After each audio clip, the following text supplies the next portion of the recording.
Okay, we are in First Peter chapter 3, verses 1 through 7. We might or might not finish that little section today. So we can take as long on this section as we want, or we can just finish today and move on to the next section. But this is a controversial section because anytime Paul or Peter start talking about how husbands and wives need to interact with one another, uh, Christians always often want to slow way down and start talking about what on earth this means. Um, the best way to understand what Peter is saying here is that this whole little section is about how Christians need to submit to the people in their lives, especially if they're not in a good situation, if they're in a potentially volatile situation in their life.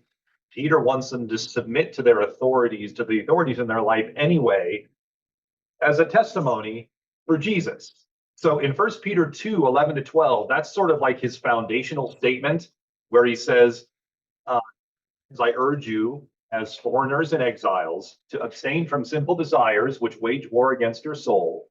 Live such good lives among the pagans that, though they accuse you of doing wrong, they may see your good deeds, glorify God on the day he visits us. So that's like just his foundational statement. You all need to live good Christian lives so you can be a testimony to unbelievers. So there's that. And then he goes and talks about what that looks like in specific circumstances. So in verses 13 to 17, he said, submit yourselves to the government, to every human authority, to the emperor or to the governor or to whoever it is. Submit yourselves to the government. You might not like the government, but in the interest of being a testimony for Jesus, do it. Then last week he talked about, well, what if you're a slave? And this, in Peter's case, he's talking about household slaves, like in the city and stuff. He says, well, what if you're a slave? Well, you need to submit yourselves to your masters. He says in chapter 2, verse 18, slaves, in reverent fear of God, submit yourselves to your masters. And then he specifically says, what if your master sucks? He's a tyrant, he's a terrible person. What happens if you suffer and you didn't even do anything wrong? Peter says, well, to this you were called. You were called, if need be, to suffer unjustly, because Jesus suffered unjustly. He committed no sin. He didn't do anything wrong. They hurled insults at him, but he didn't retaliate. He simply took it. And Jesus is he's our great example. So if Jesus could suffer wrongly, we might have to suffer wrongly so we can be a testimony for Jesus in the midst of the awful thing. And so that's what he said about slaves. Now he's going to turn to wives, Christian wives who have unbelieving husbands, right? So you're a woman a long time ago, and you have very little rights. Your husband rules over everything. Even in the United States, women couldn't vote in every state till 1919. So it's only been 106 years since all women in the United States could vote. So, and this is in, AD 65. So women have no rights. I mean, not much legal standing, in the courts, in the world, anything. So if you're a woman and you're already at this horribly disadvantaged situation anyway, and you become a Christian, your husband doesn't.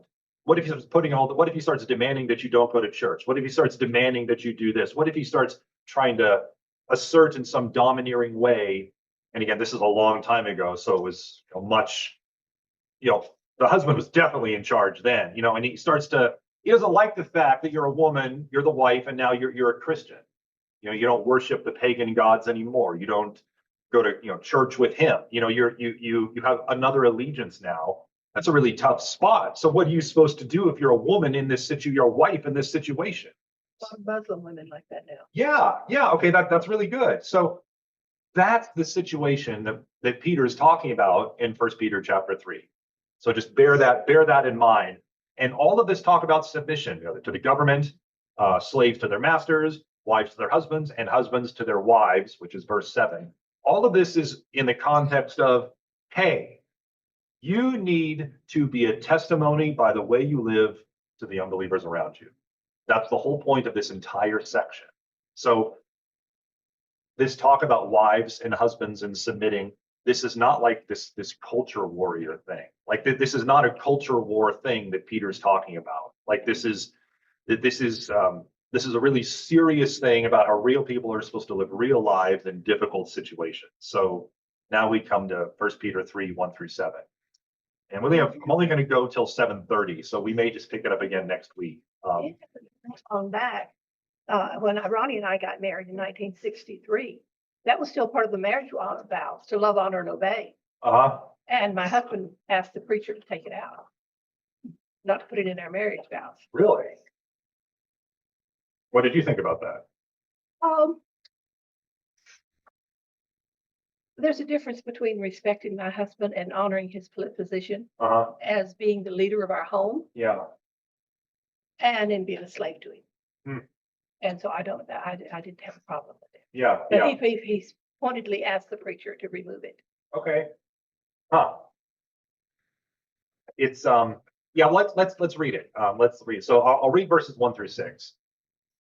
So it says, wives, in the same way, meaning in the same, submitting yourselves for the Lord's sake in the same way as you would to the government or the slave to his master. Wives, in the same way, submit yourselves to your own husbands, so that if any of them do not believe the word, they may be won over without words by the behavior of their wives when they see the purity and reverence of your lives. Your beauty should not come from outward adornment, such as elaborate hairstyles and the wearing of gold jewelry or fine clothes. Rather, it should be that of your inner self, the unfading beauty of a gentle and quiet spirit, which is of great worth in God's sight. For this is the way the holy women of the past, who put their hope in God, used to adorn themselves. They submitted themselves to their own husbands, like Sarah, who obeyed Abraham and called him her Lord. You are her daughters, if you do what is right and do not give way to fear. I told Starla before that she needs to call me her Lord, and she doesn't like that. I'm with her. She has one Lord to say. I'm just kidding. That's why she had a back word. It's pretty funny. It's the other way around. Yeah. So I always thought it was pretty funny. She doesn't think it's that funny. But anyway, so why does so you're a Christian woman and you have an unbelieving husband. And instead Peter saying, what, he doesn't understand Jesus, he doesn't understand anything. You should just, leave the bum, and he's a loser anyway, and you need to find yourself a nice Christian man, and you just need to walk away from that. He's just going to drag you down. Instead of saying something like that in a nicer way, he says, submit yourselves to your own husbands. And why? In verses 1 and 2, why does Peter want these Christian women to submit themselves to their husbands, even though their husbands may not even be believers? The example. Show their husband the example of doing the right thing, acting the right way, Okay. being a nice person, Okay. member of the team, whatever. Mary? The obedience of God. But what is the end of verse 1 say is the reason why he wants them to do that? I think it'd be one to the Lord by the conduct of the wives. Okay, so that maybe they'll come to faith when they see your godly life, how the Lord's changing you, and they'll have questions, and they'll be drawn. The Lord can use that to draw them to him. That's what Peter says. So Peter's point, with whether you're talking to some government official who you don't like, whether you're talking about you're a slave and you have a master who's a nasty piece of work, or whether you're a wife who has an unbelieving husband who doesn't want to really have anything. Maybe he's not hostile, but he just doesn't care about whatever weirdo Christian stuff you're into. Whatever one of those you fall into, he wants you to be a witness where you are. Wherever you are, he wants you to be a witness there. And that's what Peter's point is. He's like, so your husband might not be a believer. Well, you should still submit yourself to your husband. He's going to talk about husbands' responsibilities in a second. But submit yourselves to your husbands so that they might be won over to Jesus by when they see the purity and reverence of your lives. So that's what he wants. Whether you're a slave, or whether you're someone who's dealing with government bureaucrats in Tiberias, or whether you're a wife with an unbelieving husband, wherever God has put you, he wants you to stick it out and be a witness there, because maybe those are the people he wants you to reach, he wants to use you to reach in the midst of difficult circumstances. And this sounds easier than it is. I mean, it's easy just to say this, but That's also a different discussion, what you have later when he talks about the relationship between Sarah and Abraham. it is. Very different. Yeah, yeah. So there's that here. And some people have very definite ideas about marriage and divorce. We're going to talk about that when Jesus does on Sunday morning. And so I know that some Christians have used like these two verses here to talk about how Christian women who they might have unbelieving husbands, maybe even abusive husbands, but they shouldn't leave their husbands because 1 Peter chapter 3 says they should submit themselves. That's not what Peter's talking about. Peter's not talking about a situation where you're being beaten up or something or sexually assaulted or anything. He's not talking about anything like that. He's just talking about you're a woman you're a Christian wife and you have a husband who's not a believer. That's all he's talking about. Is not talking about any other evil, sinful things that they might do. He's just, you're in a normal relationship, your husband's not a believer. That's all he's saying. So it would be wrong to take this passage and then take it and say, if your husband's abusing you physically, sexually, or whatever, you can never leave him. And I think it's a terrible mistake to use this verse to say that. But the marriage and divorce thing is a big thing in some Christian circles. I don't know if it's as big a thing now, but it has been a very big thing in Christian circles, and people have very passionate ideas about what the right and wrong way to handle things is. Was someone going to say something online or anything? Stormy put her video on then off for a second, or Of course, in that kind of situation, I mean, he's not living up to his part. no, and that husbands are going to be spoken of later. So yeah, no, he's not. He's not. So there it is, the basic principle. Stay with your unbelieving husband. So perhaps he might be won over by your behavior. And then he talks about what real beauty is. And he talks about, it's not this external stuff. The external stuff is all going to pass away and it's all temporary. He says, no, the real beauty comes from your character, comes from within. So he says, your beauty should not come from outward adornment, elaborate hairstyles, and wearing of gold jewelry or fine clothes, but it should be that of your inner self. That's where your beauty really comes from. The unfading beauty of a gentle and quiet spirit, which is of great worth in God's sight. And then He take that one too far too, because sure, yeah. he does not tell you that you can't wear jewelry. Uh-huh. He's saying that that's not where your beauty should come from. Yeah, it's like we're reading each other's minds, because I've heard that. Like, I don't know if some of you have heard that. Maybe you have to have come from a more fundamentalist background, but I've listened. I can remember in particular that I heard where the pastor said he was actually preaching from first or second Timothy. I can't remember if it's 1 or 2 Timothy chapter 2, where it talks about women with bracelets and everything. But it was like this, and they're like, yeah, if you're a woman, you shouldn't wear gold jewelry. You shouldn't wear fine clothes. You shouldn't wear elaborate hairstyles. It's a sin. And that's not what Peter's talking about. Wasn't that the woman's dowry when she, in times past? I mean, that was the jewelry and stuff that are. I think it could be. Yeah, it could be. I mean, Christians have a great ability to like rip something out of context, and they see the words, but that's not what's being talked about. He's not saying you can't look nice. He's saying that your true beauty is not in this outward stuff.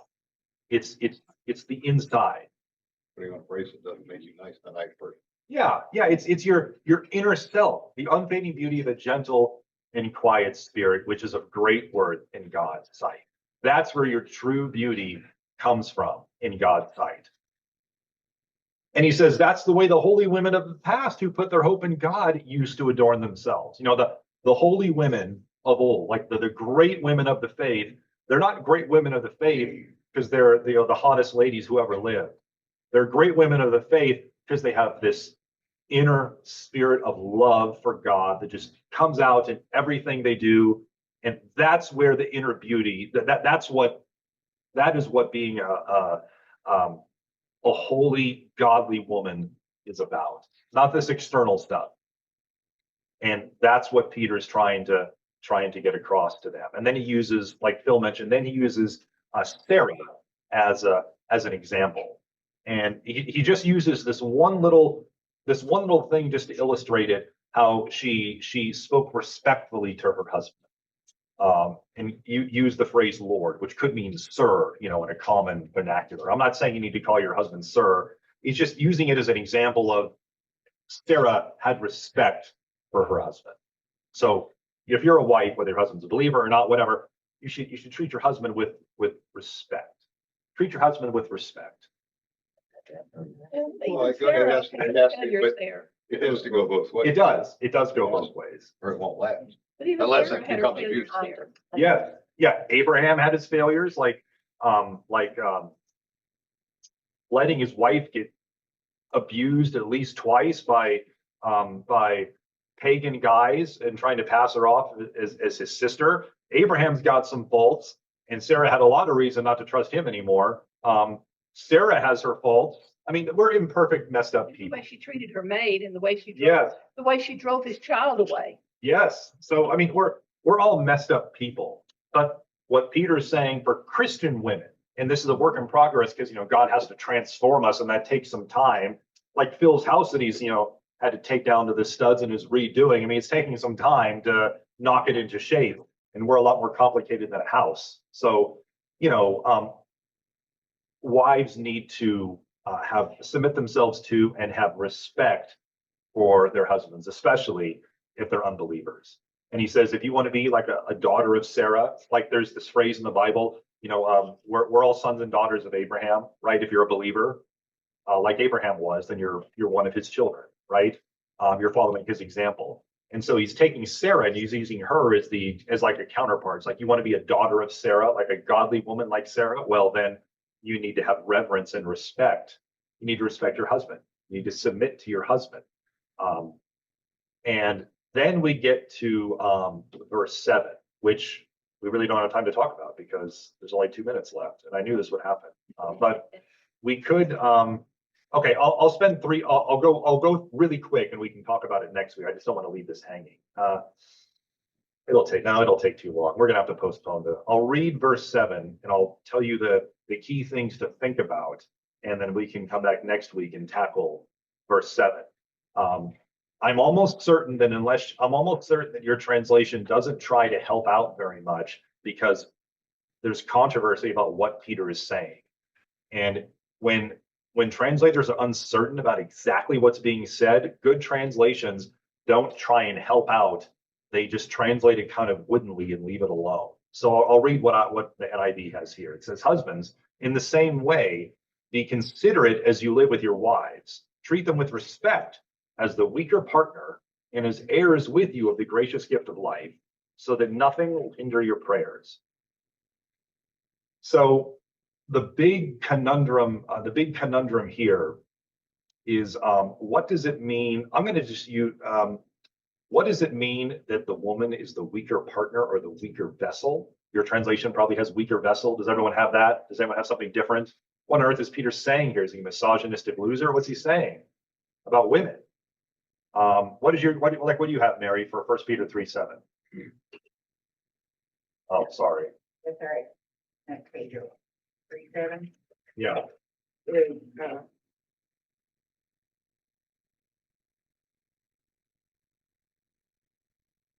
Your family, our reverence of God should be the basic of our relationship with others. You're reading a note. People are created.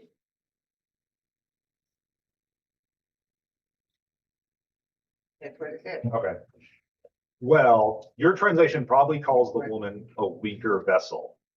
So what's he saying? What's it mean? What doesn't it mean? We can talk about that next week, but think about what it means. And there's been a lot of, yeah, no, go ahead. Sorry, go ahead. No, you go ahead. In the simplest terms, it's addressing human tradition, which obviously goes back at least to that time. Uh-huh. That the man is typically the breadwinner, the man is typically the guy that's out hunting, the woman is bearing children.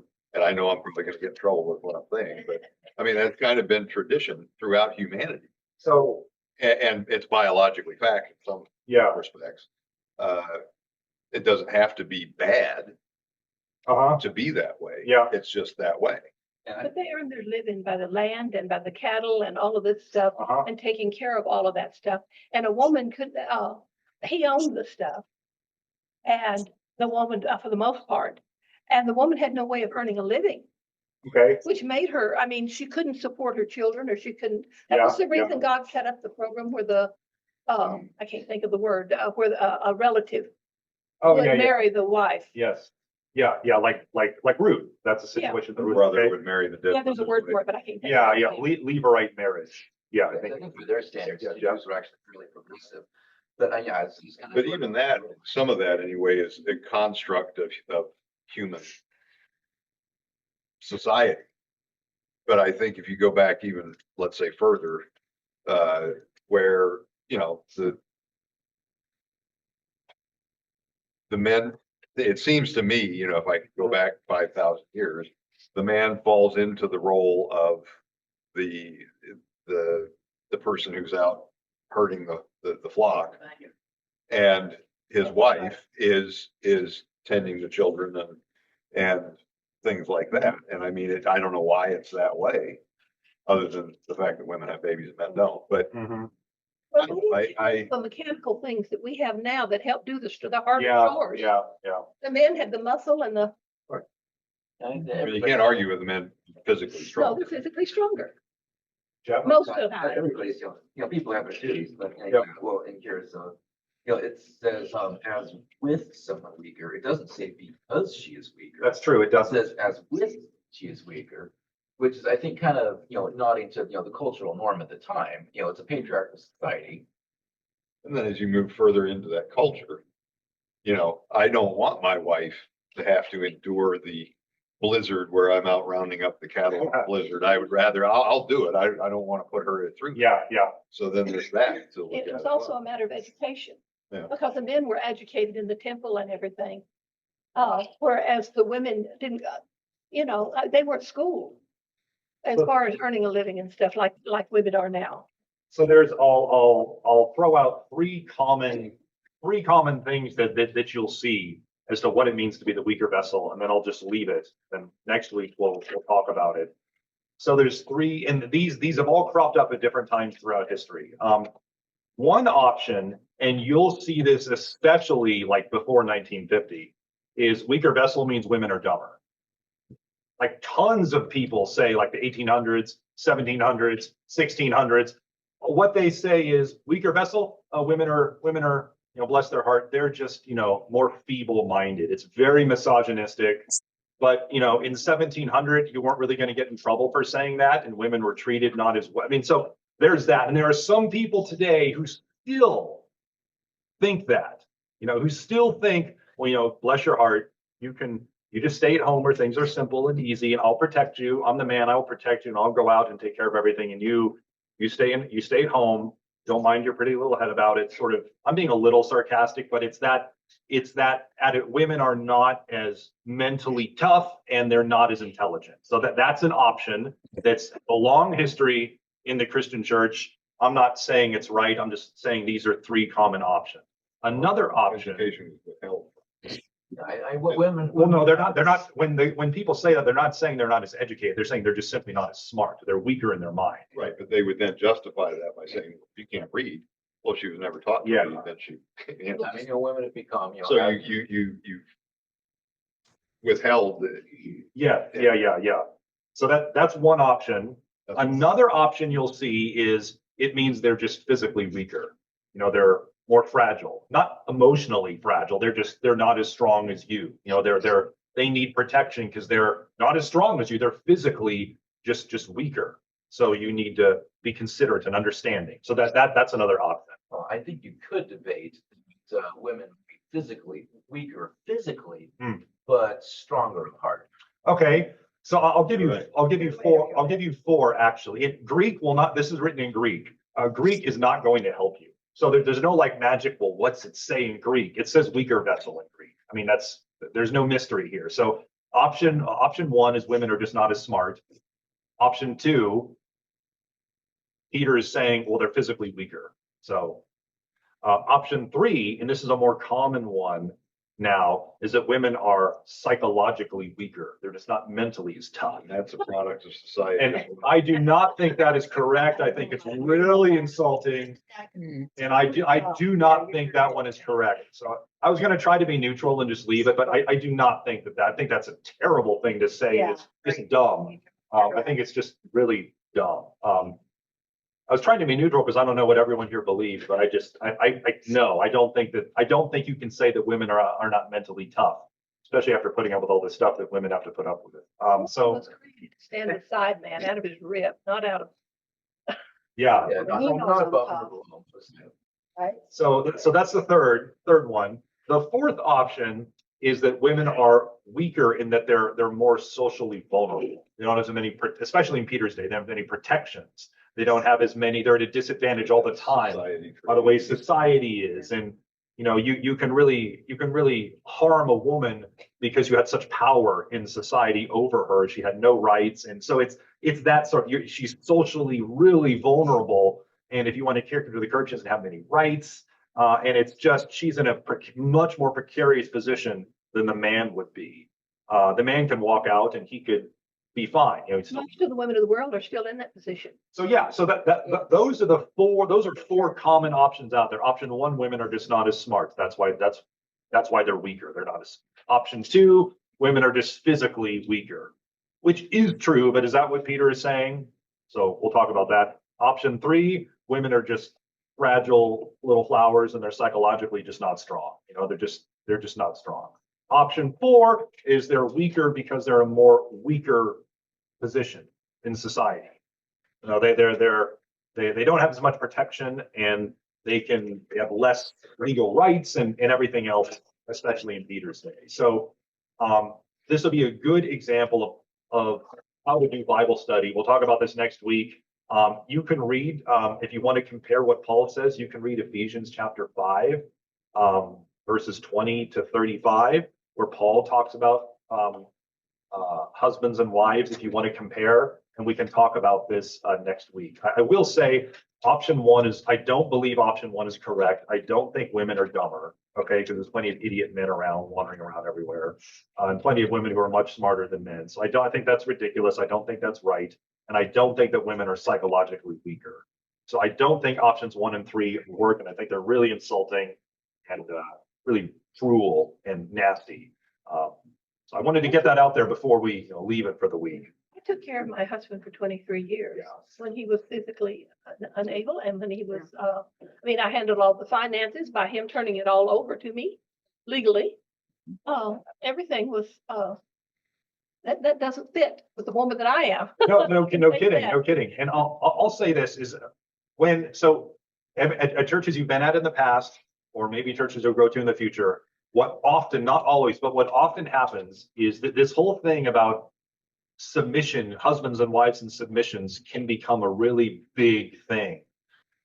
And it's possible you have been or you will go to a church that falls into one of these two ditches. Ditch one is to talk about how men and women are basically interchangeable and there's really no difference between them. And so there's no real, the plumbing's different, but everything else is the same. No real difference, no real purpose, no real design that's different. Just, men and women are totally interchangeable. And so there's that ditch. The other ditch is a real patriarchal focus where there's this relentless focus on women submitting to men. That seems to be just this fetish and this thing, and that's all they want to talk about with stuff. And either one of those means I think you have some going on in your mind. If all you want to talk about is that women need to submit to men, I think there's something wrong with you. Yeah, I think there's something, like you have issues going on. And if all you want to talk about is people more toward the feminist end are like this, if all you want to talk about is how women don't need to submit to men and there's no on either side, and it's just women are the exact same as men, then you also have a problem. So those are the two ditches that they're ditches for a reason. If you go into a ditch, it's bad. You stay out of those ditches and see what does scripture actually say. And there's much more to talk about in verse 7 next week. And as I said, compare it with Paul in Ephesians 5, 20 to 30-ish, if you want to compare some things. But I've gone on 13 minutes longer than I said I would, so I'm sorry. Maybe I should have just left it for next week. But But that's what we got. That's 1 Peter 3, 1 through 7. Thoughts or questions or any last minute things before we sign off? Yeah, it was Ephesians what? Ephesians 5, 20 to 35. Yeah. Okay, well, I'll pray and we'll come back next week and hear what Peter has to say.